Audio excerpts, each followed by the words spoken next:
Bem-vindo a todos. Agora vamos para uma aula bastante resumida sobre a anatomia e o funcionamento do sistema reprodutor masculino. Então, primeiro a gente tem a anatomia, que é dividida em órgãos externos e órgãos internos. Os externos são o pênis e o escroto, o saco escrotal. E os internos são esse conjunto de glândulas, túbulos, e aí aparelhos produtores de células germinativas que estão localizados na região mais interna. Então a gente começa aqui com a produção de espermatozoides no testículo, que são levados ao epidídimo, ficam armazenados e são maturados, e a partir daí são levados pelo ducto deferente até chegar na uretra. Antes de chegar na próstata, o líquido também recebe outros líquidos produzidos pela vesícula seminal e passam juntos pelo canal ejaculatório, pelo duto ejaculatório, e entram na próstata, onde recebe os líquidos que a próstata produz, e entram na uretra, e recebem também substâncias produzidas pela glândula bulbouretral e seguem pela uretra até sair na parte mais externa do pênis. Aqui nós temos um esquema do saco escrotal com todas as suas estruturas que a gente vai nomear a partir de agora. Então, primeiro, mais externamente, nós temos a pele, que envolve toda essa região, parte mais externa. Depois, a túnica dartos, que fica logo abaixo da pele. Essa túnica dartos tem uma importância muito grande para a expansão ou enrugamento do saco escrotal, a depender da temperatura local. Ela está localizada logo abaixo da pele e é formada por músculo liso e fibras elásticas e tecido conjuntivo também. Logo abaixo da túnica dartos nós temos a face espermática externa, depois a face cremastérica, junto com o músculo cremaster. O músculo cremaster que é responsável pela elevação ou abaixamento dos testículos, a depender da temperatura local. Afinal, em dias mais quentes, o testículo tende a ficar mais separado do corpo, em dias mais frios, tende a ficar mais colado. Isso porque ele deve ser sempre mantido a uma temperatura, em uma temperatura específica para que seu funcionamento seja o melhor possível, mas ele não pode estar na mesma temperatura que o corpo, pois o pico de funcionamento dele é um pouco abaixo da temperatura corporal. Logo abaixo nós temos a face espermática interna, essa que nós vemos aqui abaixo da face cremastérica. Depois nós temos a lâmina parietal e a lâmina visceral. Essas duas vão ser parte do que chamamos de túnica vaginal, membrana serosa, então formada por parte parietal e parte visceral, e consequentemente elas vão formar uma cavidade, que é a cavidade serosa, essa daqui que fica entre as lâminas, e essa lâmina vaginal é derivada do peritônio. E abaixo da lâmina visceral, não está mostrado aqui, mas temos também a túnica albuígena, que é uma lâmina fibrosa de tecido conjuntivo fibroso que reveste os testículos. A partir daí, nós temos os septos dos testículos, que são essas faixas aqui que dividem o testículo em diversas regiões, que a gente chama de lóbulos do testículo. Esses lóbulos são compostos pelos túbulos seminíferos, que a gente vai mostrar a estrutura deles depois, que são as unidades onde são produzidas de fato os espermatozoides e onde são produzidos de fato os espermatozoides. Aqui nós conseguimos ver, por exemplo, também alguns vasos como a artéria testicular, outros vasos como aqui nós temos um conjunto de veias que vai formar o plexo pampiniforme. Essa parte aqui que é o mediastino do testículo. E outra parte que divide aqui o saco escrotal em dois é o septo do escroto. Ele separa os dois testículos. Além disso, como você consegue ver aqui, um dos testículos está maior que o outro, mas na verdade isso é devido ao nível de corte. Afinal, um está mais elevado que o outro. Aqui nós conseguimos ver que o testículo esquerdo está um pouco inferior ao testículo direito. Isso geralmente é o que ocorre. Dito isso, a gente passa para a parte do epidídimo. Para que serve o epidídimo? Bom, o epidídimo serve para armazenar e para maturar os espermatozoides. Então, os túbulos seminíferos seguem para ductos eferentes que vão seguir em direção à cabeça do epidídimo. O epidídimo é dividido em cabeça, corpo e cauda. E dentro do epidídimo tem vários túbulos também. Ele tem interiormente um epitélio pseudoestratificado, estereociliado. E nessa região mais embaixo é onde os espermatozoides serão maturados. Até que, quando surgir o estímulo, eles vão ser liberados no ducto deferente. Esse ducto aqui todo pintado de verde, que também tem o epitélio pseudoestratificado, estereociliado, e ele é coberto por diversas camadas musculares que serão estimuladas na hora da ejaculação pela ação das prostaglandinas e vão empurrar todo o conteúdo até as próximas regiões do sistema reprodutor. Aqui nós vemos então as vesículas seminais. Aqui dá para ver a estrutura do ducto deferente, aqui é a ampola do ducto deferente. E ela vai liberar sua substância aqui nesse canal, que é o duto ejaculatório. Ele também vai receber substância da vesícula seminal. A vesícula seminal ela tem um tamanho de 5 a 7 centímetros. Ela tem um formato de bolsa enrolada e, se ela fosse desenrolada, ela mediria um tamanho maior, cerca de 15 centímetros. Ela é formada por uma cápsula fibrosa e uma parte de músculo liso. Também interiormente tem ductos e criptas, que são bastante irregulares quando a gente olha no corte histológico. E nelas ficam armazenadas um líquido amarelo rico em frutose, prostaglandinas, vitamina C. Ela é responsável pela maior parte, 60% do volume do sêmen. E durante o estímulo, os músculos lisos vão fazer com que os ductos e criptas secretem esse conteúdo no duto ejaculatório e vai seguir para a próxima estrutura, que é a próstata. A frutose, inclusive, que é um açúcar, um monossacarídeo, ele é muito importante para a alimentação dos espermatozoides, para que eles tenham energia. Lembrando que o espermatozoide ele é rico em mitocôndrias e ele vai consumir muita energia na hora de fazer o seu trajeto. As prostaglandinas são importantes nas contrações dos ductos, importantes nas contrações musculares. Antigamente pensava-se que as prostaglandinas eram produzidas na próstata, por isso o nome prostaglandina. Lembrando que as vesículas seminais são duas, aqui a gente só está vendo uma porque é um corte medial. Daí nós seguimos para a próxima glândula, que é a próstata. A próstata, que fica logo abaixo da bexiga, é formada por cerca de 20 a 30 glândulas tubulo-alveolares envoltas em um estroma de músculo liso e tecido conjuntivo denso. E novamente, esse músculo, quando estimulado, vai fazer essa liberação. O seu conteúdo corresponde a cerca de 20 a 25% do volume do sêmen e ele contém enzimas coagulantes, nutrientes, antígeno específico da próstata, que ele vai estar aumentado em casos de câncer de próstata ou hiperplasia prostática benigna. Também vai ter fibrinolosina, hialuronidase, fosfatase ácida. Aqui nós temos uma imagem de uma próstata com hiperplasia.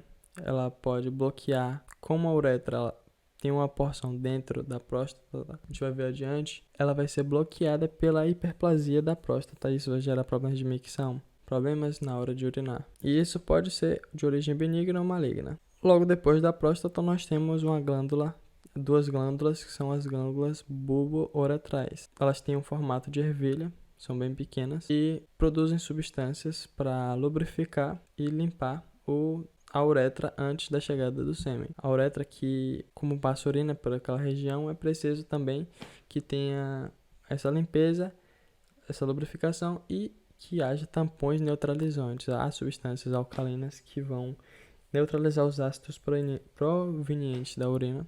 Ela também produz uma substância rica em albumina. Ela corresponde a uma parte pequena do volume do sêmen, cerca de 5 a 10%. A partir daí nós temos a uretra, que é compartilhada com o sistema urinário, como a gente viu, e ela é dividida em 3 partes. A parte prostática fica dentro da próstata, como o próprio nome já diz, parte membranácea, logo depois, e a maior parte, que é a parte esponjosa, que já acompanha o pênis, que é formado por diversas camadas. Assim como o testículo ele tem suas camadas, tem a pele, irrigações de vasos como a veia dorsal profunda, tem algumas artérias, e a gente não consegue ver aqui, mas ela também tem túnica dartos, tem várias faces envolvendo, e a gente consegue ver aqui que ela tem 3 corpos, 2 corpos cavernosos e um corpo esponjoso, e nesse corpo esponjoso é onde passa a uretra, que a gente acabou de falar. Aqui Então, nós temos um corte do túbulo seminífero e a gente consegue ver diversas células presentes nessa região. Aqui embaixo nós temos as células intersticiais, antigamente chamadas de célula de Leydig. Elas são células produtoras de testosterona, como a gente vai ver logo à frente.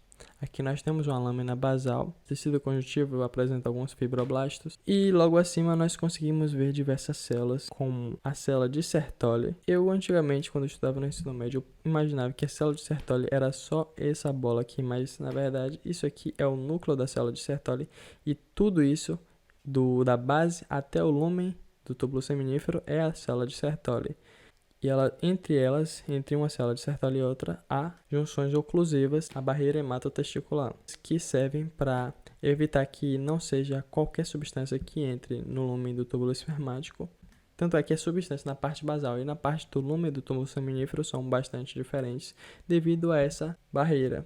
As células de Sertoli, ou células do epiteliócito sustentador, como o próprio nome diz, servem para dar suporte, para sustentar toda essa produção de espermatozoide. Ela também libera algumas substâncias como o ABP, que é o peptídeo ligador de testosterona, que ele vai manter a testosterona nessa região do lumen de uma forma mais concentrada, a impedir que retorne. A testosterona aqui foi produzida pela célula de Leydig, que é a célula intersticial. Aqui nós temos células espermatogônias e vemos todo o processo de maturação, de produção do espermatozoide. Ela passa a ser espermatócito primário, secundário, espermátide e vira espermatozoide, como a gente vai falar logo à frente. Mas antes disso, vamos falar um pouco da regulação hormonal. Como é que isso acontece? Isso vai começar no cérebro. Alguns estímulos, seja ambientais, seja internos, sejam psíquicos, seja de qualquer natureza, táteis, vão agir no hipotálamo. E o hipotálamo vai produzir o GnRH. O que é GnRH? É hormônio liberador de gonadotrofina. Esse R é de releasing, do inglês, liberação. Então ele vai agir na hipófise anterior, a parte da frente da hipófise, ou chamada adenohipófise, fazer com que a hipófise libere dois hormônios, as gonadotrofinas, o LH e o FSH. O LH vai agir principalmente nas células de Leydig, ou nas células intersticiais, que são as células endócrinas do homem, da parte do testículo, que estão no interstício entre os túbulos seminíferos, e essas células vão produzir hormônios esteroides e peptídicos, esteroides como a própria testosterona, que vai influenciar na produção de gametas. E esses hormônios, esse conjunto de hormônios, vão gerar uma retroalimentação negativa e vai diminuir a produção de GnRH, vai diminuir a produção de gonadotrofinas também. Tanto na hipófise quanto no hipotálamo vai ocorrer uma inibição. O FSH vai agir na produção de gametas, principalmente nas células do epiteliócito sustentador ou células de Sertoli, fazendo que ela produza o ABP e faça todos os seus mecanismos para indução da produção de gametas. É preciso que esses dois hormônios sejam produzidos para ocorrer a produção de gametas. Contudo, muitas vezes há um desbalanceamento dessa produção, dessa regulação hormonal. Por isso que muitas vezes, quando a pessoa faz o uso de esteroide de maneira inadequada, isso pode gerar uma inibição dos centros do hipotálamo e da hipófise, causando uma diminuição da quantidade de hormônios LH e FSH e, consequentemente, diminuição da produção de gametas. Por isso, muitas vezes, você vai ouvir falar que a pessoa teve uma diminuição da sua fertilidade pelo uso inadequado de esteroides anabolizantes. Além disso, quando a gente olha esse eixo de regulação hormonal, é possível perceber por que um dos testículos, quando retirado, consegue suprir a produção do outro e ele começa a trabalhar de maneira mais proeminente. Por quê? Quando a gente perde um testículo, há uma produção menor temporária de testosterona. Como há menos testosterona, ocorrerá menor inibição do GnRH lá no hipotálamo e da hipófise. Com a menor inibição, vamos ter mais produção de gonadotróficos e essa maior produção de gonadotróficos vai, por sua vez, estimular mais o testículo que está sozinho. Por isso, ele vai ficar mais vicarício, ele vai trabalhar numa velocidade maior, mais do que quando ele estava com o seu par. Além disso, vale ressaltar que o GNRH não é liberado de qualquer forma, ele é liberado em pulsos, geralmente de 1 a 3 horas, e faz com que o hormônio, o LH, também seja liberado em pulsos. Mas o GNRH, quando não é administrado em pulsos, quando é feito de forma contínua, por exemplo, numa bomba de infusão, ele não vai gerar os seus efeitos. Tanto é que crianças que recebem o GNRH em bomba de infusão de maneira contínua tendem a não apresentar a puberdade da maneira adequada. Por isso, alguns medicamentos, como agonistas dos receptores de GNRH, utilizam desse princípio e do princípio da inibição de tais receptores para diminuir a produção de hormônios gonadotróficos, diminuindo assim a estimulação dos órgãos reprodutores, o que ajuda na contenção e no tratamento de alguns cânceres nessas regiões.